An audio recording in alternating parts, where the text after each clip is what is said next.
NLC President Joe Ajaero arrested in Imo. Soldiers kill bandits leader, 2 others in Kebbi. Fire guts Ladipo Plank Market in Lagos. On the foreign scene, Gaza suffers another communications blackout amid Israeli bombardment. Hello there, good afternoon and welcome to Trust News Update. I'm Abdullahi Ahmed.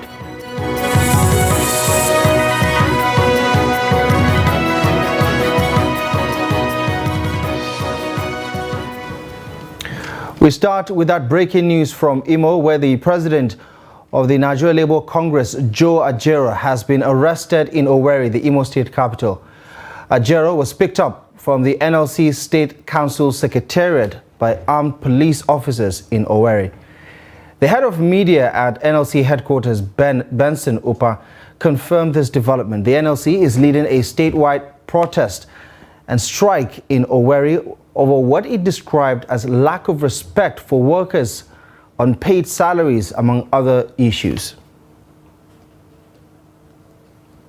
Now let's get some more insight on this fast developing issue. Joining us via phone here in Abuja is Benson Upa, the NLC media head of the Secretariat. Mr. Benson Upa, thank you very much for joining us on the news update. Let's try and understand the sequence of events. The NLC has already lined up its demonstration or protest in Imo State today. What happened? Take us through the developments. Well, as you have mentioned, we had lined up a peaceful protest today in Owerri as the result of non-payment of salaries and pensions for upward of 44 months amid the violation of other labor rights, including the attack and stripping of our secretariat here in the state. So early this morning, when some of our members went to the secretariat preparatory for the action to begin for the peaceful protest, hoodlums attacked them, stripped them of their personal possessions, and beat them up. So the unsuspecting ones who did not know went and met a similar fate. So we resolved within now we said, okay, that the right and proper thing to do instead of engaging our hoodlums would be to draw the attention of the police and other security people in the state. And we did that. And they came. And what next happened was that, they turned on us. Okay? Among the things they did, they beat up some media persons that they first had their photographs taken. They seized their equipment, beat others, and had the president of NLC arrested and taken to an unknown destination as I speak with you. Right. Ahead of this particular protest, knowing what you know about the tensions in Imo, about the forthcoming election, was there a security clearance for this protest to go ahead from, say, the Nigerian police? Listen to me. Nigerians have no right, Nigerians have no need for clearance from anybody, for a peaceful protest. Okay? It is within, in fact, some of the issues against which we are protesting are the core reasons behind what you call unrest in the state. When you don't pay people their wages, their pensions, when you don't give people space to breathe, when you hold everybody by the jugular, when you pauperize the people, when you shut down the state, the natural consequence of that will be more protests. Okay? So we didn't need permission from anybody, and that is within our constitutional right. Okay? Right, but we do not need permission from anybody. Listen to me. We do not need permission from anybody. That is our right as contained in the 1999 Constitution as amended. Yeah, I'm not talking about permission, Mr. Benson. I'm talking about, did you notify the police about this particular protest, and did they give you the green light, knowing the security situation in Imo State? They were aware. They were aware. Notified them. We notified everybody. We did. Right, okay. So let's talk about the timing. For some people, the idea, the goal, the motivation behind this might be good. But if you look at the timing, we're just 10 days away from an election in Imo State. And for some people, this is not the right time to conduct protests. What do you say to that? I mean, that is completely unacceptable. Do you know that people are dying in droves because of poverty, because of hunger? How do you feel? How do you feel? You work for a month, you do not get paid. You work for 2 months, don't get paid. 3 months, don't get paid. 10 months, all in that order. So those who perpetuate evil will always create conditions for you and I not to protest. All right. Do you know? So. Yeah, just wanted to ask quickly, because we don't have as much time as I would like to unpack some of these situations. Have you established contact with the president of the NLC? What is the police telling you about where he's being kept? Nothing. He's held incommunicado. Nobody knows where he is. And in fact, this is more or less an abduction because there was no arrest. A warrant, nothing. Right. And what steps is the NLC taking to ensure his release alongside others who have been taken? Well, NLC has made appropriate contacts, and I want to assure you that if those contacts don't yield the desired results, I want to tell you that there will be an appropriate response from NLC. I do not want to preempt what NLC will do next, but rest assured that there will be a convincing response from NLC. Mr. Benson Upa, we're going to have to leave it here for now. This is a fast developing story, and I do understand that you have quite a lot on your hands to get to, and we do hope that this situation is sorted amicably and positively, because we do pray for the safety of the NLC president. Thank you very much for sparing the time and for joining us on the news update. I appreciate the Thank you communication. very much. Right. Okay. Let's take a look at other stories developing now. The Senate has commenced the screening of newly nominated candidates for the position of resident electoral commissioners of the Independent National Electoral Commission. The Senate President, Senator Godswill Akpabio, during plenary on Wednesday, announced President Bola Ahmed Tinubu's request for the confirmation of the nominees for Resident Electoral Commission for INEC in accordance with the provisions of Section 154, subsection 1 of the Nigerian Constitution. The President last week approved the appointment of 10 new resident electoral commissioners for INEC for a 5-term each, pending the Senate's confirmation. Now, the Minister of the Federal Capital Territory, Nyesom Wike, has reacted to the crisis rocking Rivers State. The relationship between Nyesom Wike and Governor Simi Fubara, his successor, have gone sour less than 6 months after handover.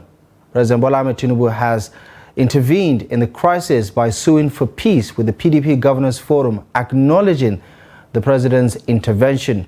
Speaking while receiving South-South leaders at his office in Abuja after the Aso Rock meeting, Nyesom Wike emphasized the importance of holding his base to maintain his political relevance in Rivers State. The minister maintains that once he loses his base as a politician, he has lost his relevance. Wike explains that no amount of calumny leveled against him would make him lose sleep, adding that the right thing must be done. Staying with that story, the chairman of the People's Democratic Party Governors Forum, Bala Mohammed, on Wednesday afternoon led his counterparts to a meeting with the Minister of the Federal Capital Territory, Nyesom Wike, in Abuja over the political crisis in Rivers State. Mohammed was at the meeting alongside Governor Caleb Muftuang of Plateau State, Governor Amadou Fintri of Adamawa State, and Governor Kefas Agbu from Taraba State.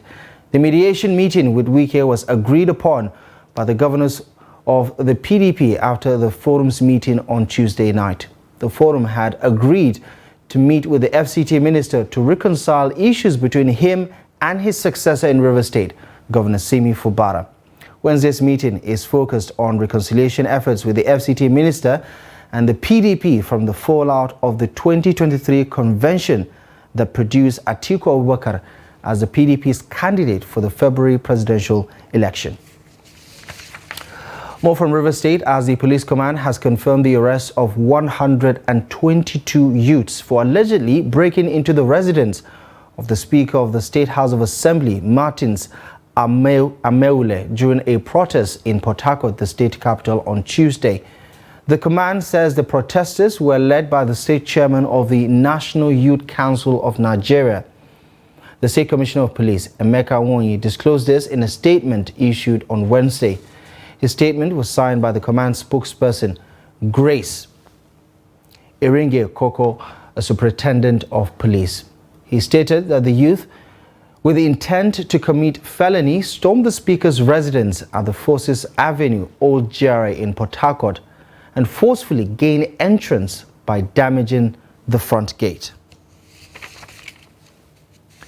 Now, soldiers operating in Sangeko Forest, Donko Wasagu local government area of Kebbi State, have neutralized a notorious bandits commander and 2 other gang members. The bandits kingpin and his gang leaders were reported to have carried out several deadly attacks on communities in the southern part of Kebbi before being neutralized by soldiers operating in the area. The Director of Security Cabinet Office in Birnin Kebbi, Abdurrahman Usman, disclosed this to newsmen, saying troops on routine patrol in Sangeko Forest intercepted the bandits, leading to a fierce gun shootout.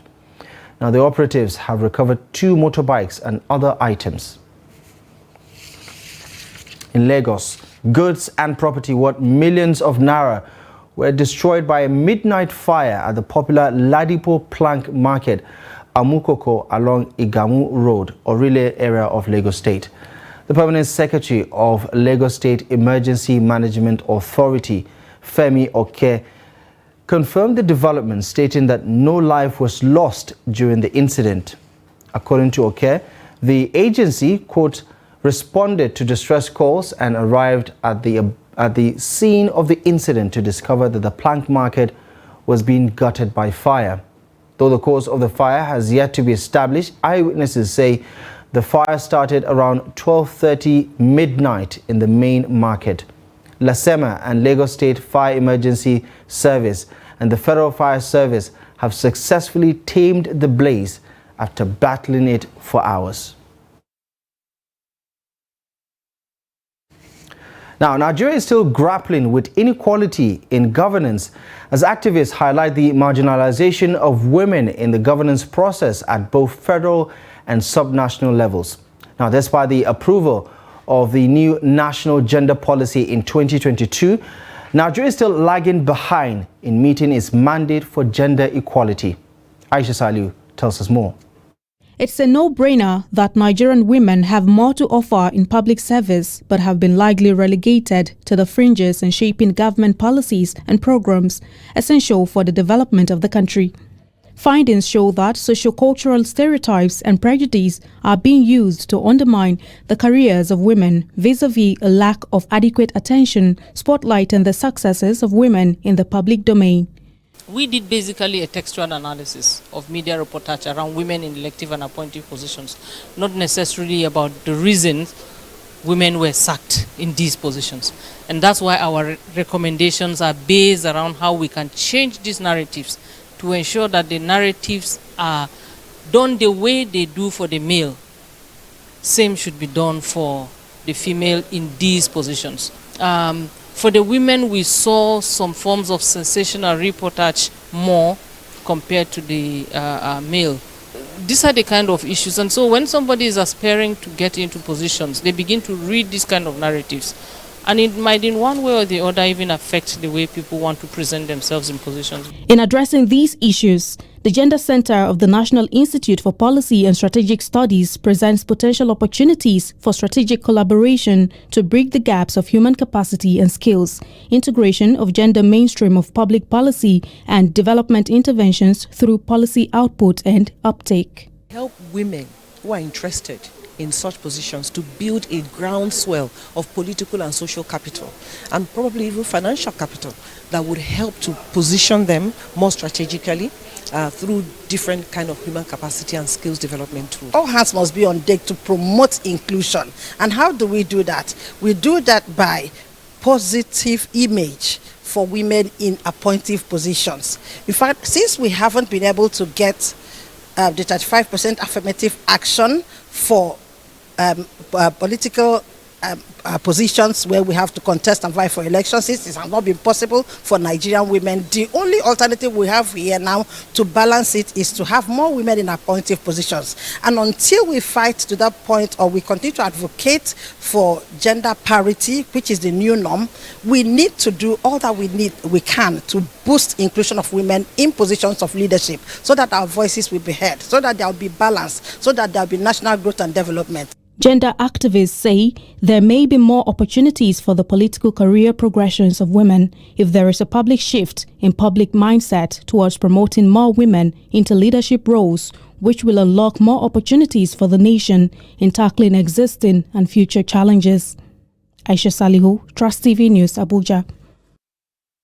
This is Trust News Update. Coming up ahead, we'll take a look at a dying practice, gasping for air. More stories coming up ahead after the break. It was never a consensus. We did all our best. You see, in politics, you give your contribution to the best of your ability. If you want, I'll forward to you this statement. You go to this bank and verify. But there are people who say not spending money is not about you. I'm coming. Let me finish. Because there's so much to be done. Let me finish. Now, you don't allow me to explain myself. The recent development shows abductions are now a factor of informants embedded in community. It's not about the people of Katsina to say that, no, during my administration I was able to stop insecurity. No. It's about collective responsibility for all of us. And what we should ask ourselves is not what has been seen, is the life better? Are there more people who are unemployed who are not become employed? Is the level of corruption has gone down? Is there inclusion? All those issues. We're actually a gas country with associated oil. Our focus has always been on oil, that we have never paid attention, significant attention to gas. To do it effectively, we need to have honest conversation with ourselves. Government needs to come down from its high horse and communicate with the people and build trust. There must be a solution. We cannot continue this way. They must come back to the table and agree.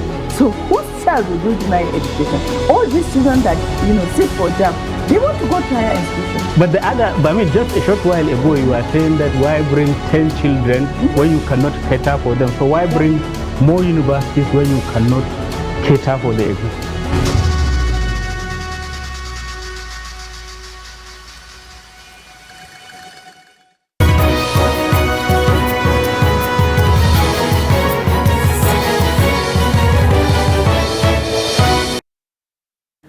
Welcome back to the news. A quick reminder of our top stories.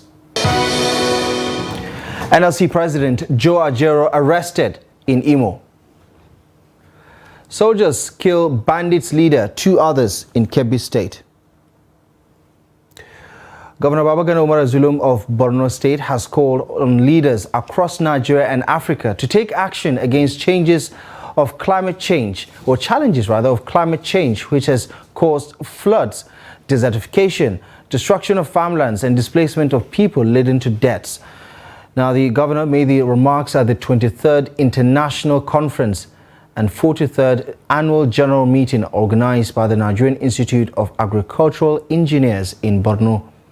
The governor called on the federal and state governments to address the impact of climate change and tackle poverty and economic challenges, explaining that this will reduce hardship and ensure food security in the country. As a government, we have always been mindful of climate change issues in the conception, delivery and management of our various projects, including the use of renewable energy in the powering of structures, facilities and operations, especially with solar energy, thereby reducing our carbon footprints.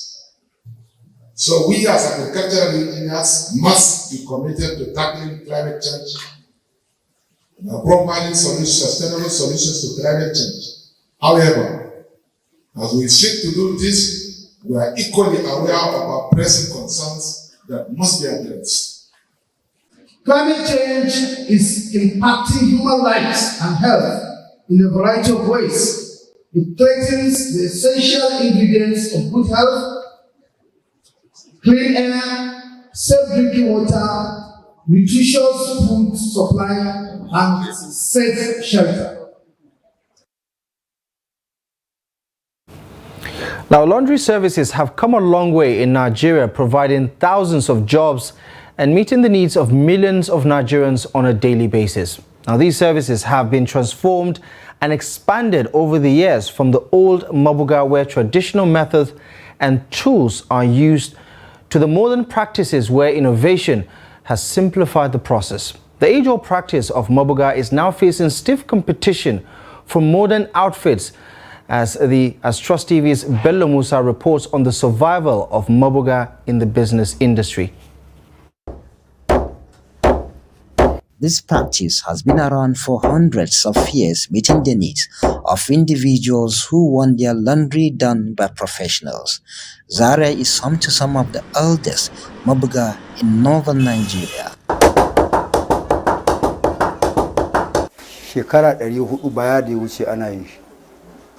Our forefathers started Mabuga and dyeing of clothes about 400 years ago.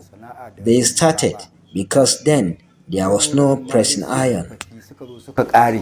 The ancient practice may seem crude and tasking, but practitioners in the industry say there's still a growing demand for the old ways despite the incursion of modernity.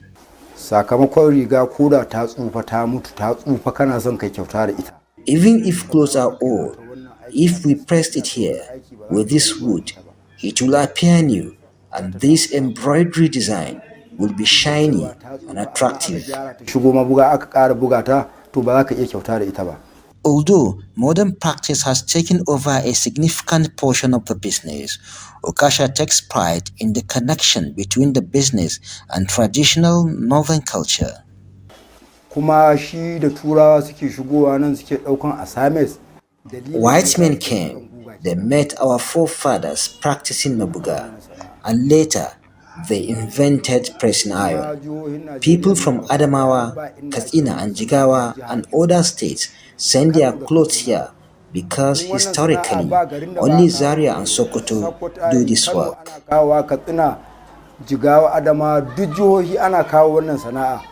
Before now, there are at least 30 Mabuga outfits across Zaria, with only a few in operation now. Cultural festivals have become the lifeline for this business to stay afloat. The current economic climate is also threatening the survival of the age-long business. In a day, we only treat 300 to 400 clothes due to economic situation in the country. But before, we would start work from 5 o'clock in the morning and closed at midnight. With Nigeria's current unemployment rate at 4.1%, Mabuga practitioners are calling for government intervention that will keep the business alive to create employment opportunities for the next generation. Bello Musa, Trust TV News, Kaduna. All right, let's take a look at developments on the international scene now. Israel has cut Gaza's telecommunication and internet services for a second time, despite humanitarian aid agencies warning that such blackouts severely disrupt their work in an already dire situation in the war-torn Palestinian enclave. Telecom provider Paltel reported a complete disruption of communications and internet services in Gaza on Wednesday morning. The disruption comes after Israel imposed a near-complete communications blackout on Gaza from Friday to Sunday that lasted close to 36 hours. In a statement, the Palestinian Ministry of Communications appealed to neighboring Egypt to operate telecommunication stations near the Gaza border and help activate roaming services on Egyptian networks, stressing that the critical humanitarian situation that cannot bear the loss of communication for any longer. Talking sports now, the Premier Basketball League Management Committee has selected Abuja and Akure in Ondo State as host of the Nigeria Basketball Federation Premier Basketball League Conference Finals, which tips off from November 4th to November 12th. Nigeria Customs, Now University, Kano Pillars, Bauchi Nets, Plateau Peaks, Boko City Chiefs, Gombe Bulls and Correctional Center will fight for the 2 tickets from the Savannah Conference region. The competition at the Atlantic Conference will feature Rivers Hoopers, Lagos Legends, Police Batons, Delta Force, Hoops and Reds, and Comets, Oluyole Warriors and defending champions Kwara Falcons. The winner of the 2023 NBBF Premier Basketball League will represent Nigeria at this year's Basketball Africa League that is slated for the BK Arena in Kigali, Rwanda. Well, that's all the news at this hour. Thank you most kindly for joining us. We'll be back a little later for more news. But for now, feel free to follow us across our social media platforms to catch up with more of our content. And you can take a look at our website, trusttv.com, for the latest news. My name is Abdullahi Ahmed. Thank you for watching.